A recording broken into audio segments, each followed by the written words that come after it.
Olá, eu sou o pastor Adejarlan Ramos. Nós vamos estudar hoje a lição de número 4.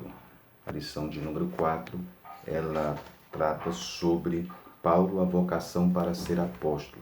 Nós estamos estudando sobre a vida, a vocação do apóstolo Paulo, vida e ministério do apóstolo Paulo.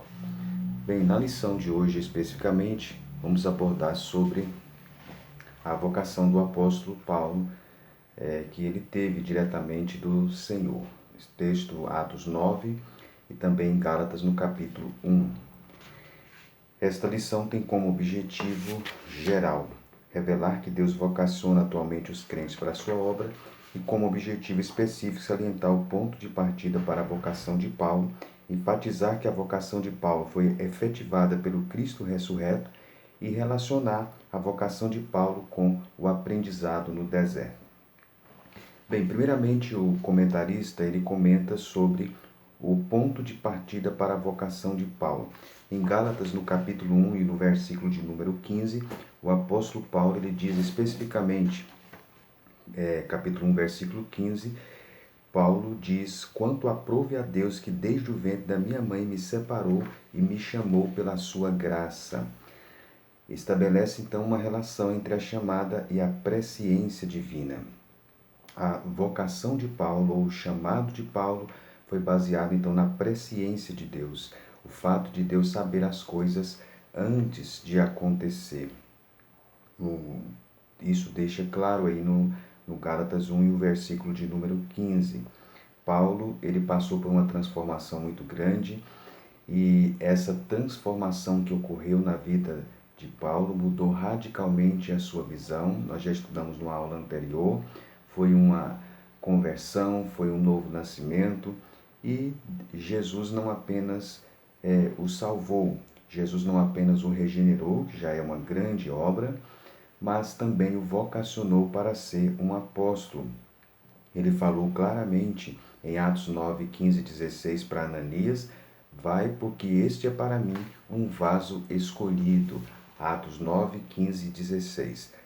Paulo então foi batizado no Espírito Santo, foi batizado nas águas, e naquele momento então ele teve a sua visão recuperada, que ele tinha perdido por ocasião da revelação de Jesus na estrada de Damasco.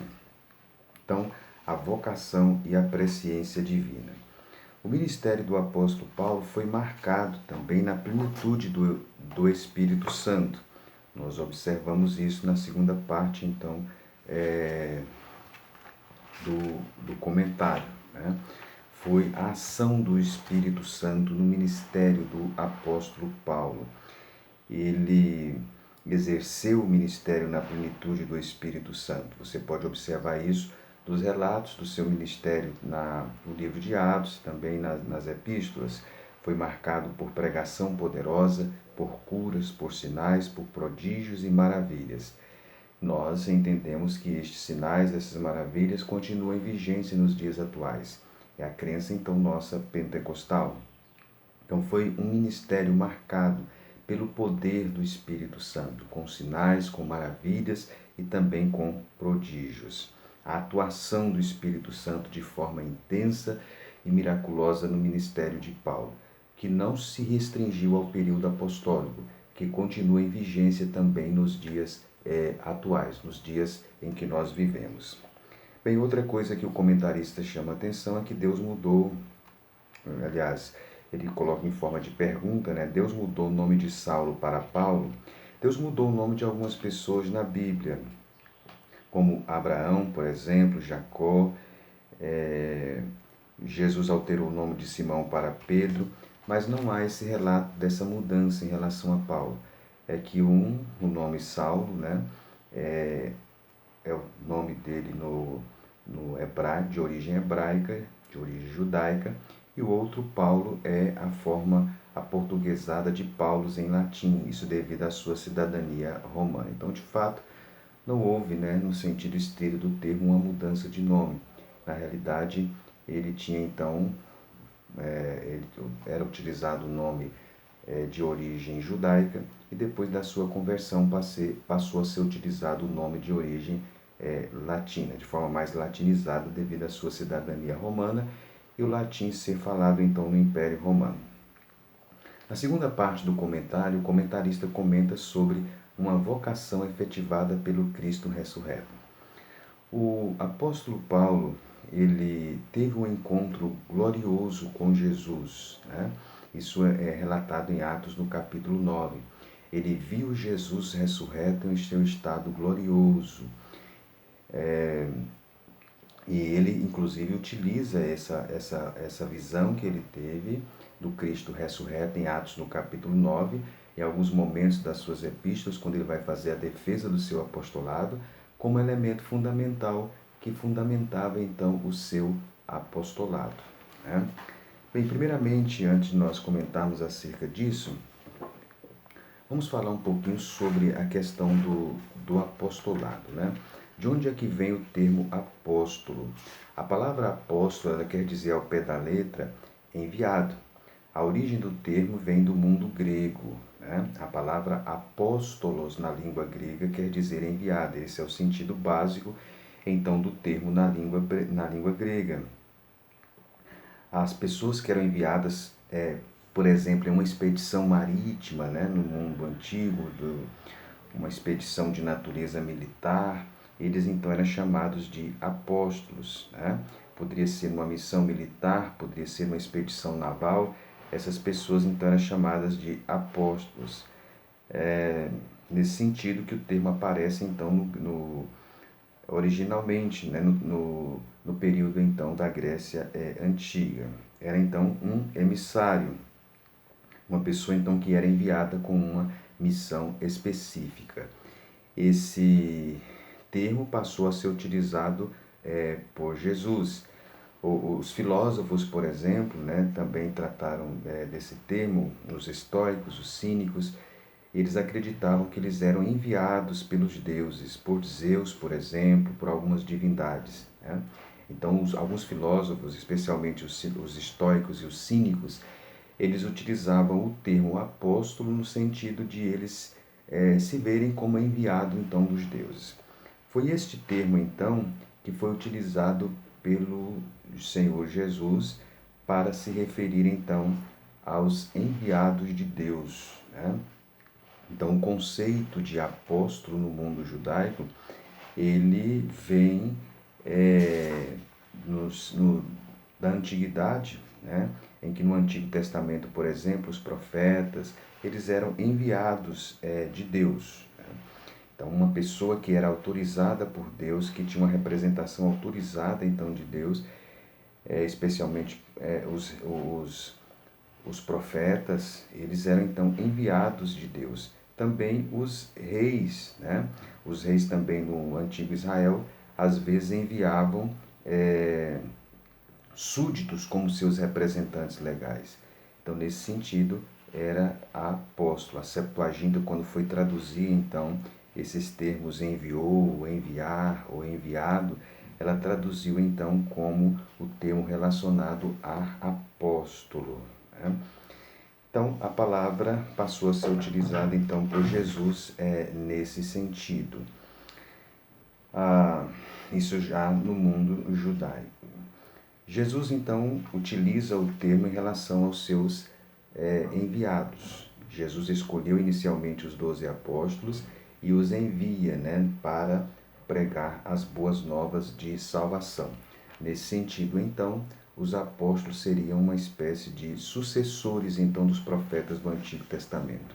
No Antigo Testamento, então, Deus tinha os profetas. No Novo Testamento, no período de Jesus, Jesus, então, teve os apóstolos. Bem,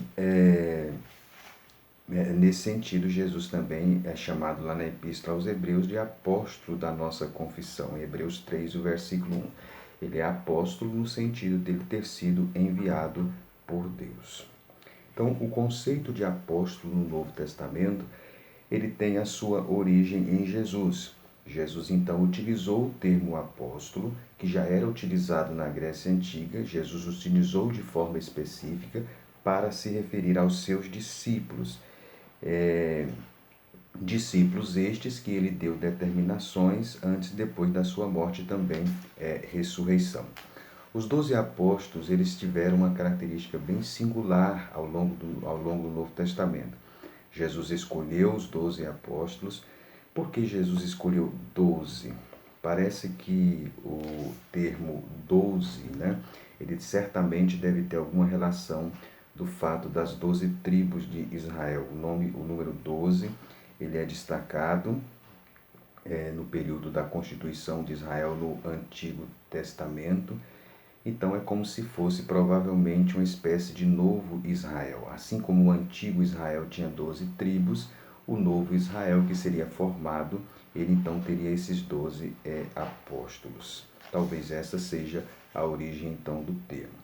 O nome dos 12 apóstolos: Simão Pedro, André, Tiago, João de Zebedeu, Filipe, Bartolomeu, Tomé, Mateus, Tiago de Alfeu, Tadeu, Simão Zelote e Judas Iscariotes. Bem, qual era a missão então dos apóstolos? Era então levar as boas novas então de salvação, né?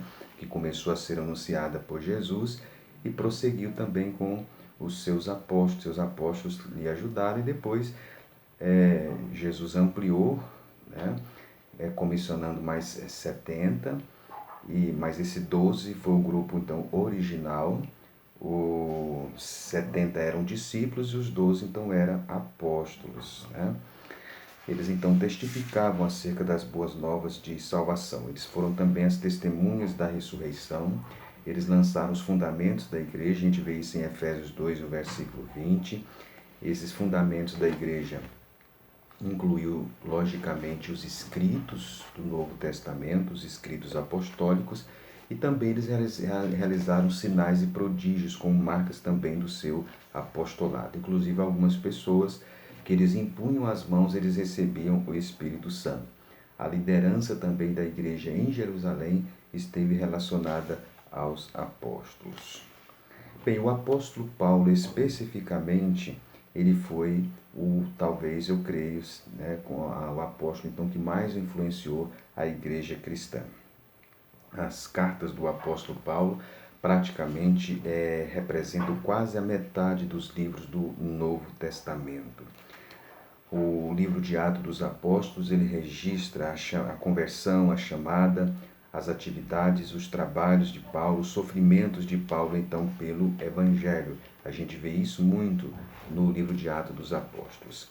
O apóstolo Paulo também teve marcas do seu apostolado. Quais foram as marcas do apostolado de Paulo? As marcas do apostolado de Paulo foram as perseguições, né? A aprovação de que ele dava quando eles eram mortos. Ele perseguiu a igreja, ele foi um perseguidor da igreja, ele viajou para Damasco com este propósito. De repente ele recebe uma aparição súbita e a voz do céu e o diálogo que se seguiu com o Senhor Jesus. Jesus instruiu Ananias sobre Saulo. Saulo então foi comissionado pelo Senhor Jesus e ele relata em como ele obedeceu esse chamado, esta vocação. Então Saulo, ele tem marcas do seu apostolado. Ele falou isso em diversas ocasiões durante os seus escritos. 3 pontos do relato são observados, né, em relação ao apostolado de Paulo. Ele viu a Jesus Cristo, Jesus o comissionou para ser apóstolo e o ministério de Paulo foi marcado por sofrimento. Esses 3 elementos são fundamentais no apostolado de Paulo. Ele viu Jesus Cristo, ele foi comissionado por Jesus Cristo e o seu ministério apostólico teve marcas de sofrimento. Bem, Paulo ele foi uma testemunha da ressurreição de Jesus, porque ele viu o Cristo ressurreto, né, na estrada de Damasco. Jesus estava logicamente em corpo glorificado. A aparência então de Jesus não poderia ser percebida pelos mortais senão desta forma. Essa foi a razão pela qual ele apareceu como um grande clarão, uma grande luz muito intensa, porque o corpo dele já estava glorificado e ele só poderia ser visto pelos mortais dessa forma, né? Então foi uma aparição do Cristo ressurreto que aconteceu a Paulo. Ele fala sobre isso na carta aos Coríntios, no capítulo de número 15. ele foi comissionado diretamente por Jesus, né? Jesus o comissionou. Ele fala sobre isso em Atos 9, Atos 26, durante os seus relatos, também nas epístolas, Gálatas 1:1, ele diz que ele é apóstolo não da parte dos homens, mas por intermédio de Jesus Cristo e por Deus Pai que o ressuscitou dos mortos. Gálatas 1 e o versículo de número 1. Os sofrimentos de Paulo pelo Evangelho também são apontados muitas vezes nas epístolas. Na Epístola aos Coríntios, segundo aos Coríntios, ele traz inclusive listas de sofrimento em função do Evangelho. Bem, Paulo, ele teve então uma vocação, um chamado por Deus, foi um ministério então muito específico que ele recebeu do Senhor Jesus. Inclusive ele se via, né, como o menor dos apóstolos. Então em nossa lição, na primeira parte, nós temos, na segunda parte, a vocação de Paulo efetivada pelo Cristo ressurreto. O ministério do apóstolo Paulo, o apostolado de Paulo, foi entre os gentios. Ele desenvolveu uma atividade especialmente dentre os gentios.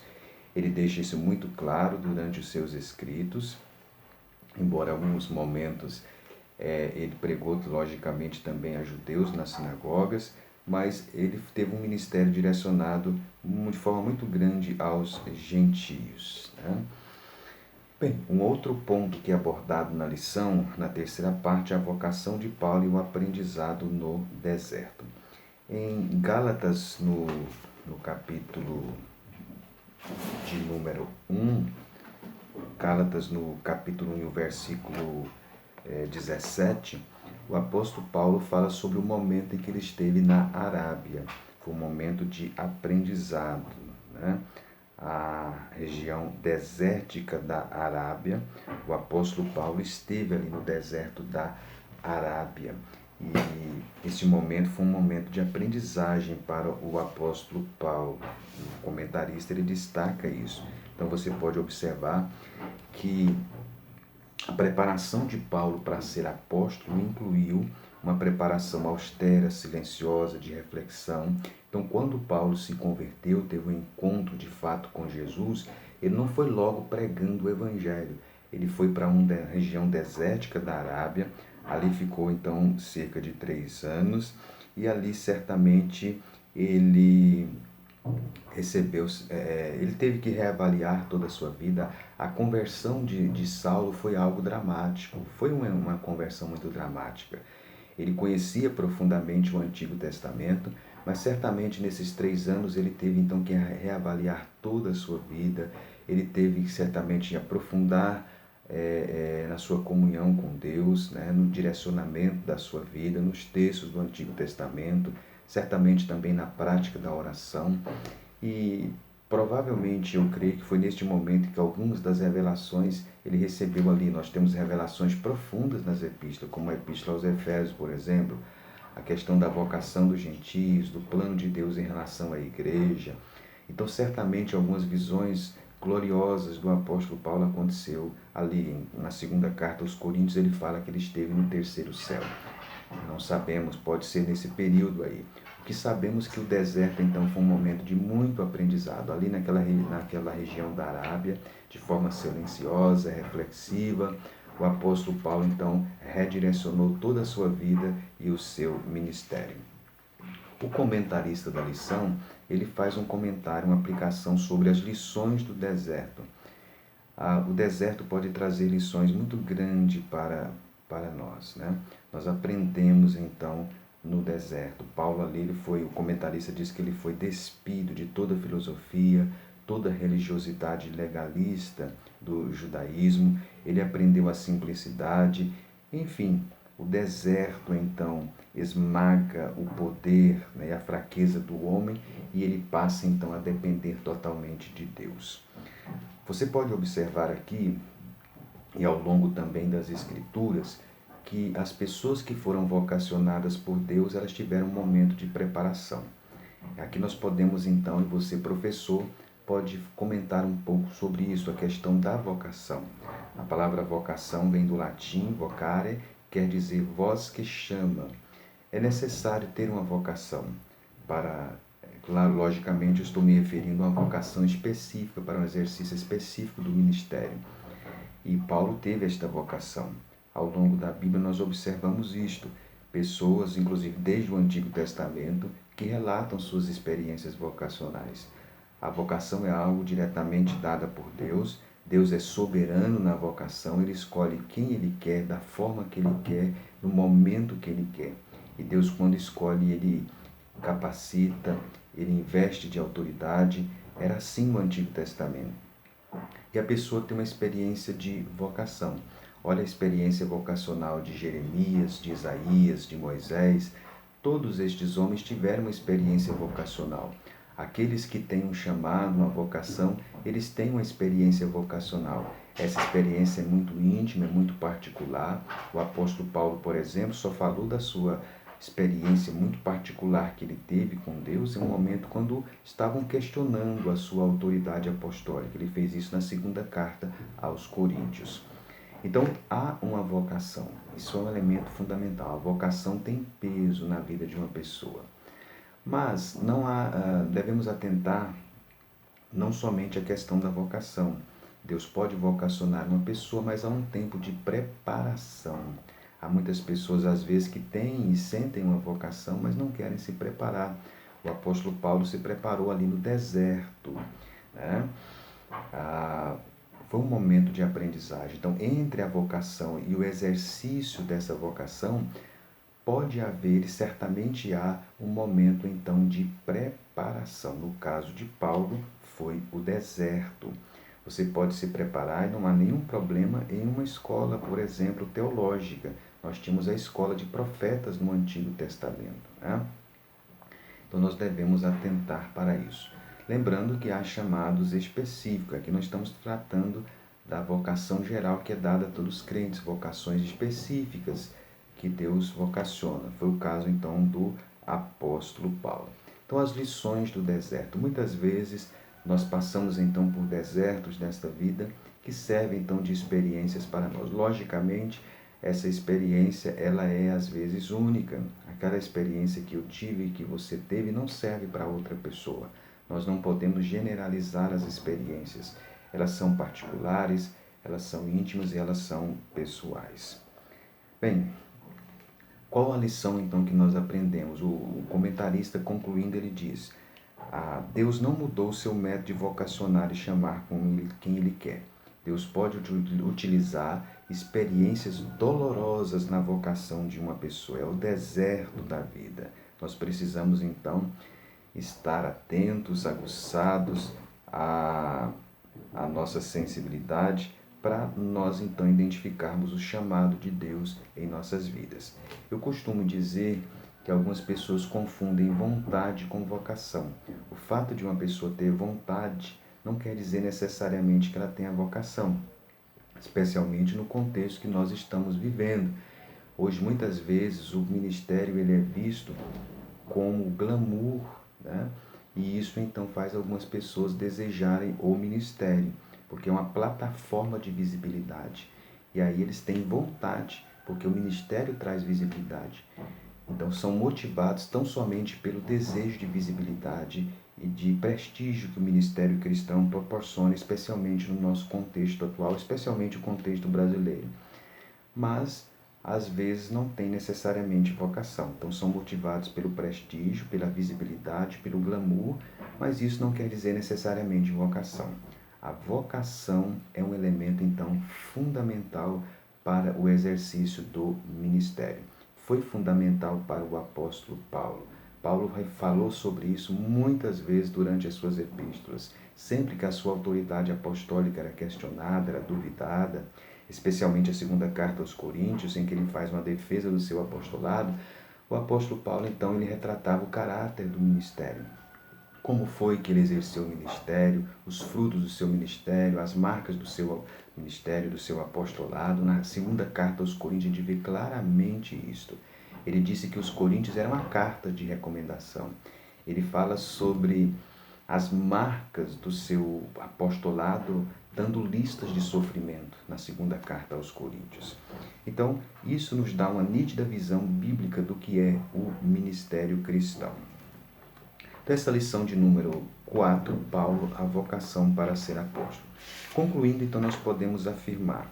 Você pode, então, comentar sobre a vocação de Paulo, o elemento da presciência, como Paulo exerceu o seu ministério. Comente também sobre, eu não me detive muito nesse tempo, nessa questão, devido ao nosso tempo, que foi o texto de Atos 9. É importante que você leia esse relato e os relatos paralelos do momento em que Cristo, então, chamou, vocacionou Paulo, tanto para a salvação como também para o exercício do ministério, e também sobre o aprendizado de Paulo no deserto em Gálatas 1. A Gálatas 1:17. Que você possa mostrar também os textos bíblicos, sempre enfatizo isto, para que os alunos então possam tomar conhecimento. E pode fazer a aplicação, especialmente nos dias que nós estamos vivendo. Essa questão de vocação é muito debatida, né? Será que todos que estão exercendo o ministério têm vocação? Será que aqueles que estão assentados nos púlpitos das nossas igrejas têm vocação?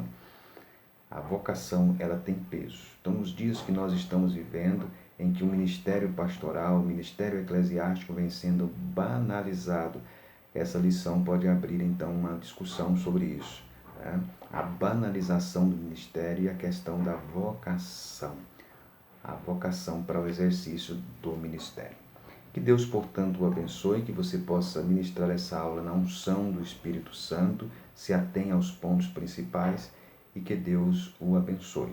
Que você possa curtir, compartilhar esse vídeo, a forma que você tem de nos ajudar. E nós esperamos você na nossa próxima lição. Que Deus o abençoe.